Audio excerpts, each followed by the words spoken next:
देवताओं की भक्ति का वरदान प्राप्त करते हैं। फिर पूरी वैदिक रीति से उन दोनों का विवाह कराने लगे। तो विवाह में जैसे ही वेद मंत्रों का उच्चारण शुरू किया तो उसकी ध्वनि आकाश में गूंजने लगी। ध्वनि सुन के सभी देवी देवता आ गए और देखकर बड़े प्रसन्न हुए कि आज तो ठाकुर जी का विवाह हो रहा है। पुष्प वर्षा करने लगे उनके विवाह में सारी रीतियां हुई थी, जैसे वेद मंत्रों की, हवन की, फेराओं की।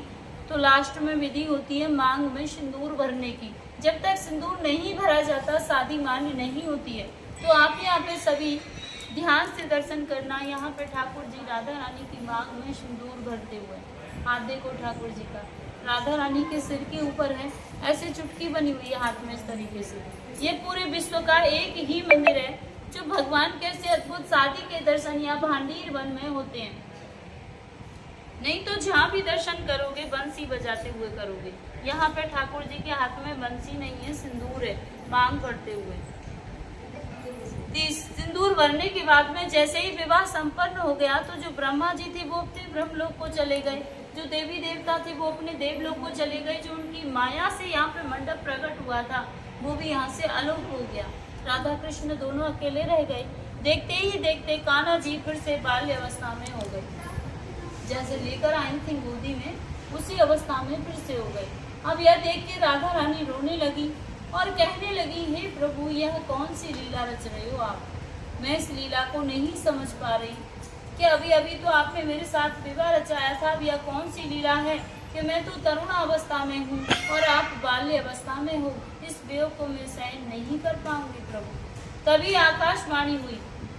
तो आकाशवाणी द्वारा कान्हा जी कहने लगे, हे राधा रानी जो तुम्हारा वास्तविक शरीर है वो तो हमेशा यहीं रहेगा भांडीर वन में, और जो तुम्हारा छाया रूपी शरीर है वो तुम्हारे महलों में चला जाएगा और मैं आपसे नित्य रात को यहीं मिलने आया करूंगा। तो इतना सुन के राधा रानी बहुत खुश हुई और कान्हा जी को अपनी गोद में उठाया और जैसे नंद बाबा से वादा करके आई थी कुशल पूर्वक यशोदा मैया के पास छोड़कर वापिस आई। तीसरी लीला है, एक दिन राधे कृष्ण इसी भांडीर वन में भ्रमण कर रहे थे। तो कन्हैया जी कहने लगे, हे राधे ये हमारा तुम्हारा निकुंज बने, हमारी तुम्हारी कुंजों की लीला हुई है, इसलिए आज इस वन को प्रसन्न होकर वरदान देता हूँ। जो भक्त यहाँ पर आएगा और इस कुएं पे आचमन करेगा तो उसे 14 अवतार के दर्शनों का फल प्राप्त होगा। कुआ पे स्नान करेगा तो उसके जाने अनजाने के जो भी पाप हैं सब नष्ट हो जाएंगे। मंदिर में बैठ के कोई मनोकामना बोलेगा तो उसकी मनोकामनाओं को पूरी करूँगा। या फिर कोई भक्त यहाँ पर एक रात्रि निवास करेगा, कुआ पे स्नान करेगा और भांडीर बिहारी के दर्शन करेगा तो उसे गोलोक की प्राप्ति होगी।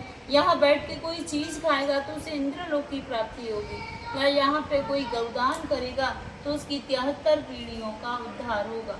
इतना सुनने के बाद राधा रानी घबरा गई और बोली, हे प्रभु आपने तो इतने वरदान दे दिए, इतना होने पर तो यहाँ भक्तों की इतनी भीड़ हो जाएगी कि 2400 घंटे भक्त रहेंगे, हमारे तुम्हारे मिलने में बाधा पड़ जाएगी। तो ठाकुर जी बोले, हे राधे गोपनीय ये मेरा गुप्त स्थान है, यहाँ पे हर कोई नहीं आ सकता। जिसके ऊपर मेरी विशेष कृपा होगी वही भक्त यहाँ पर आ सकता है, अन्यथा हर किसी को मैं यहाँ आने नहीं दूंगा।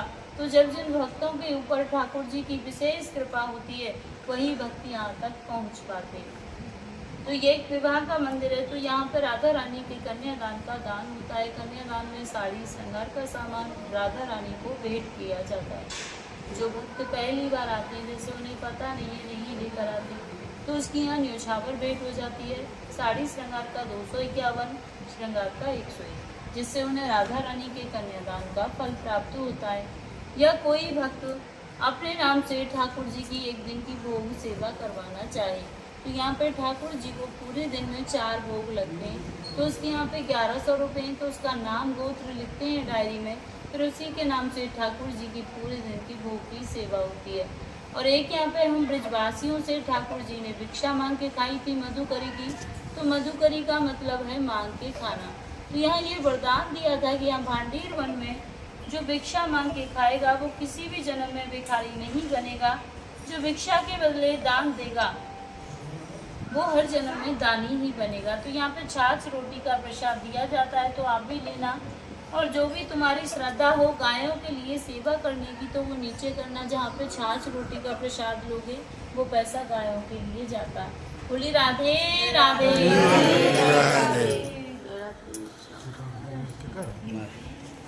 जय महाराज।